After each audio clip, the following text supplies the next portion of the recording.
Oh, greetings there again, travelers. Welcome to another strange, peculiar update thing trying to break up the monotony of just uploading these stream highlights. And we actually got this painting done on last week's stream, and lately I've been having a lot of fun trying to figure out how to draw bike characters, especially in this format of the cards, because I used to just struggle drawing bike characters even on big pieces of paper. So it's been kind of interesting trying to figure out like poses and also trying to fit the bike in here. But yeah, we got some sort of goth-esque character up in here, which is kind of ironic and also kind of funny because I've met many goths that were actually believers, and also I met many goths that just kind of just wear crosses just because they think they look cool. But looking into the lore of the goth and also just the gothic, it's interesting how there's a lot of deep, even couple thousand year roots within the lore of the Gothic, right? And how it stemmed from like the Visigoths and Ostrogoths, and they were known as these unruly barbarians, right? Which is kind of interesting because they got converted to Christianity. But also what started happening is the art style started changing, and even not only the art style, but also architecture. The style of architecture started changing, right? And it's interesting how even the subculture we see today of, you know, some goths and stuff like that, there is some interesting lore within. I think it's hilarious to me, actually. You know, it's funny, but you know, it gets some like goth-esque chick. Honestly, it's actually just more fun to draw too, and I think it's kind of a way to just put in crosses, you know, and it's just hilarious right up in here, right? But we actually been really enjoying trying to figure out how to draw BMX bikes.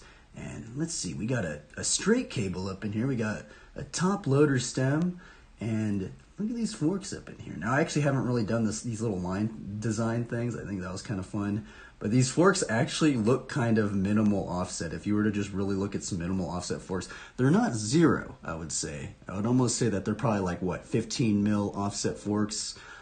Yeah, and it's really been fun drawing the bikes because it kind of like, it's so fun, like kind of imagining like what kind of like geometry of like the bike that would, you know, that you could design and stuff like that. And it's also pretty challenging because we are drawing these bikes using a perspective grid.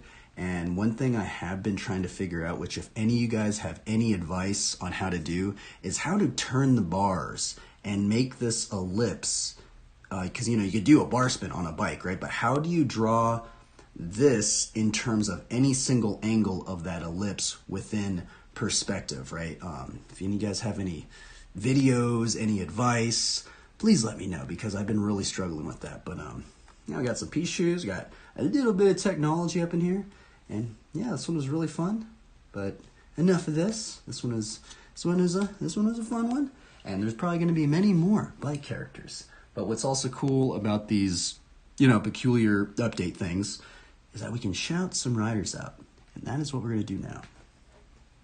Alrighty, let's shout some riders out up in here. Now, I've had some people ask me why I got into learning the switchfoot stick because I feel like it is kind of a strange flatland trick. Now, the weird thing is the switchfoot stickbee is actually one of the first flatland tricks that actually made me want to learn flatland. Like, when I first saw the switchfoot stickbee, it was one of those tricks where it was just like, I'm going to learn it no matter how long it takes. And yeah, that's what started happening. And shout outs to this edit. It's from Perry Mervar, Slow Ride VHS tape 1990 from Clay Bomb. Which is also, you know, it's kind of funny. There's some irony because there's a gothic cross tatted on this guy's hand. I don't know if you guys can see that. It's hilarious that it's even in there. That's hilarious, huh? But anyway, let's watch this part of this edit with this clip in here. I guess this is the other weird thing about this edit. I think what maybe kind of hit me a little bit more is that Perry Mervar would just like have just like random little street clips up in here, like he did some like Smith up in here on this ledge. But it's this clip right here, this exact clip is the one that got me to learn the switchfoot stickbee.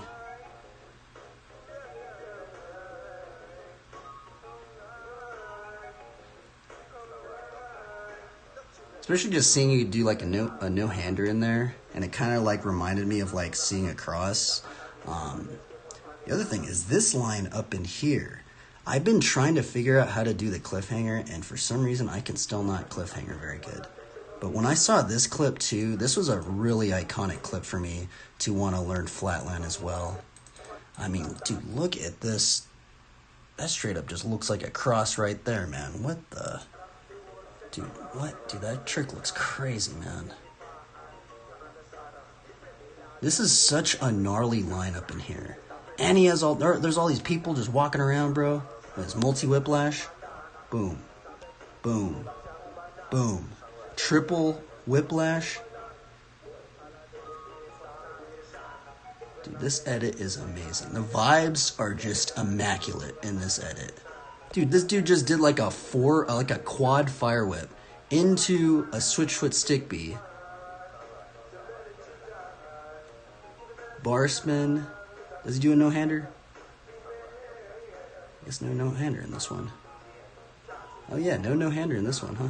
Into some sort of boomerang fire hydrant decade? Dude. What a rad edit, man, dude. Shoutouts to Perry Mervar. One of my favorite Flatland riders. The thing is this actually is probably one of the first Flatland riders. This is actually one of the first edits that I ever saw, because besides Dave Smith, it was this dude, because I like looked up Dave Smith, and I don't know what it was. Maybe it was just the algorithm, but this edit literally this exact edit got shown to me, and I was like, bro, I saw those tricks that kind of looked like crosses. I'm like, wait a minute, I want to learn that trick, you know. What's also weird about this edit, if you guys didn't know, the other thing I think what also got me to want to learn Flatland is literally this song right up in here. So let's listen to this song, the beginning of the song.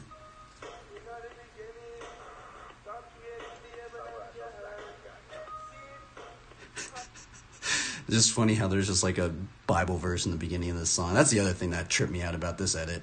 Now the thing is let's see if I can find this one. Now this is the ride-in that I learned. I had a lot of trouble learning the Perry Mervar ride-in. If you see, actually, I guess we could go back and watch it. But if you see how Perry Mervar rides into the stick bee, he actually just lifts it up and then just goes into it. But I found the Dave Smith the Dave Smith ride-in to get into the stick bee much easier. And this is from the edit of Dave Smith interview, and this is from Snakebite BMX. And let's watch this one up in here, everybody. I don't know if I actually got it on the point. But yeah, I have, and I regretted it too.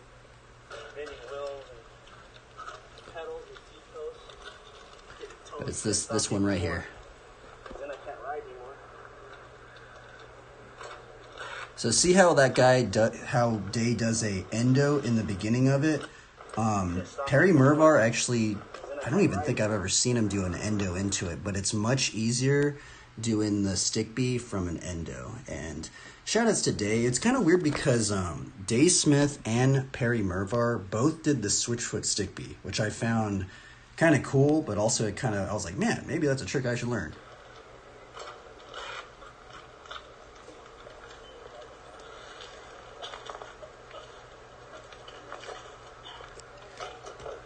Now, there is kind of an infinity combo I was wanting to learn because of actually the inspiration of Dave Smith. But I was thinking, just from this combo that he was doing, you could do a switchfoot stick bee into an Undertaker, into a regular foot gyrator, into from the regular foot gyrator, there is a combo where you can go back into the switchfoot stick bee, and it would be really cool to see someone do like an infinity combo where you just kind of keep doing that just over and over and over again. And one day maybe we can learn it, but yeah. So shout outs to this edit up in here, and shout outs to Dave Smith's ride in. He also has some clips where he does the no-hander variation. It's kind of hard to find. It's like, I think he did it in X Games or something, like in an early X Games. I just couldn't find it. If you guys know where it is, there's actually a lot of clips of Dave doing the switch with stick bee. But yeah, shout outs to Dave Smith, and shout outs to Perry Mervar, which I guess maybe we could show the ride-in up in here again, to show you kind of the difference of the Perry Mervar ride-in, which the Perry Mervar ride-in is it's much harder, by the way, everybody. But if you can see how he starts it off right here, he doesn't do an endo. He just like lifts his bike up and does like a half bar and then goes into the stick beat. Let's see if we can slow-mo it. So see how he just like lifts it up like that and then just does a half bar and switches his hand and then goes right into it?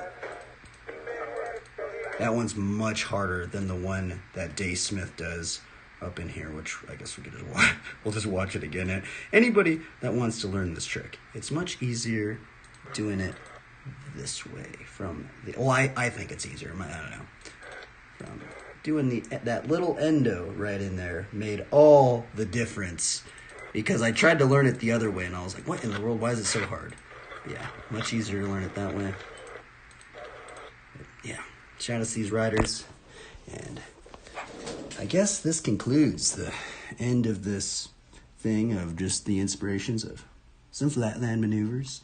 What's really cool about flatland is that you can learn this stuff in very, very minimal quarters. I know I say that a lot, but that's the thing. Sometimes it trips me out. And if any of you guys ride flatland out there, it'd be really cool just to have more just how-tos.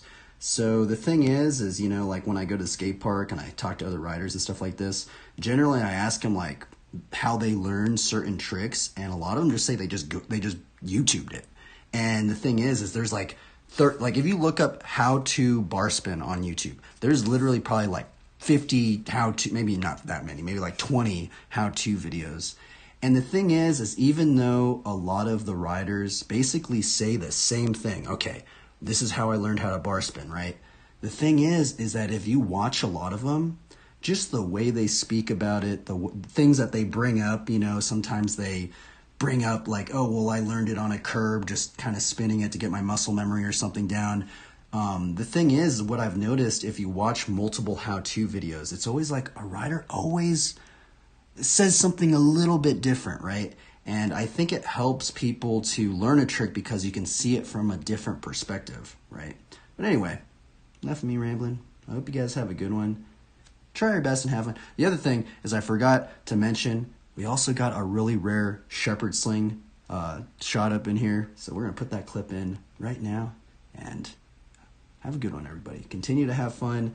Continue to explore on the bike. What's really cool is honestly, I think the cool thing about the BMX bike too is you can just throw it in a car really easy. The other thing I've also been doing, which I'm pretty sure I actually even made a video on, is I highly recommend chaining your bike inside your car. And I have the chain, this giant kryptonite chain, and I have it chained in such a way in my car where because sometimes, I'm going to be on, I guess depending on where you guys live, the thing is people will break into your car to steal your bike. So anyway, farewell everybody. Till next we meet. Peace out.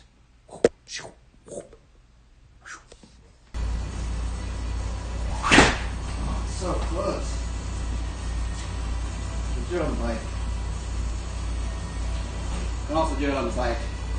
But on the bike it's even harder.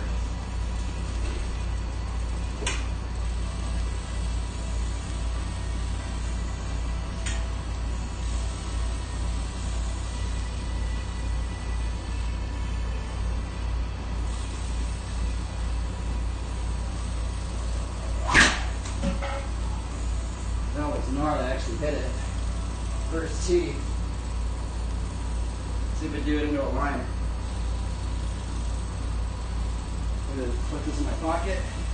And see the shepherd sling can just fit in your pocket.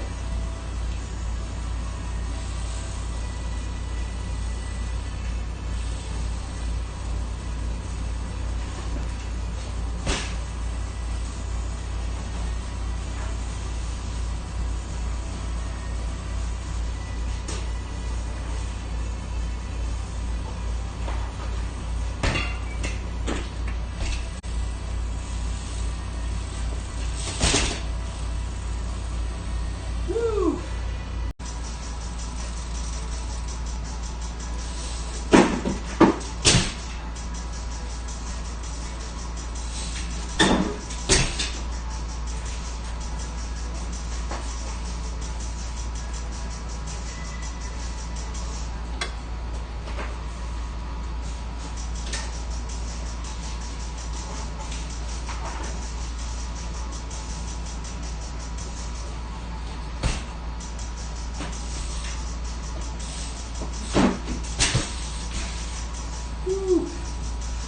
fun.